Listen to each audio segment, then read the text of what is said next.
Nuk po e te kale edhe që të pyetje se po më pëlqen, ka shumë, nuk po mundem gjitha.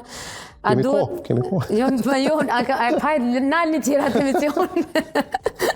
A duhet të ndryshohet mënyra jetesës, ushqimi, aktiviteti fizik e të tjera? Se po më pëlqen kjo pyetje. Ato duhet të ndryshohen nga gjithkosh, jo vetëm nga ata të cilët bujnë nga skleroza multiple, por duhet të ndryshohet nga gjithkosh. Do thotë normalisht që një prej elementeve të rëndësishëm të manifestimit të sklerozës multiple është aktiviteti fizik, është pesha, dhe është ushqimi.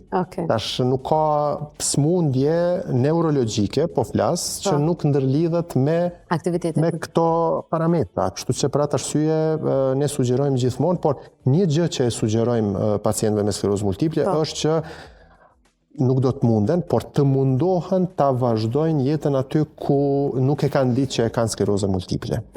Do thotë tash jemi në mars, dhe në qoftë se deri me 15 shkurt ky person nuk ka pas asnjë simptom dhe nuk e ka ditë se po vun nga një smundje dhe pastaj kanë filluar ato simptoma dhe ne I kemi bërë procedura dhe tash në mes të marsit e kemi diagnostikuar me sklerozë multiple, ne kërkojmë nga ai që ta vazhdoj ku ishte deri para 15 shkurtit.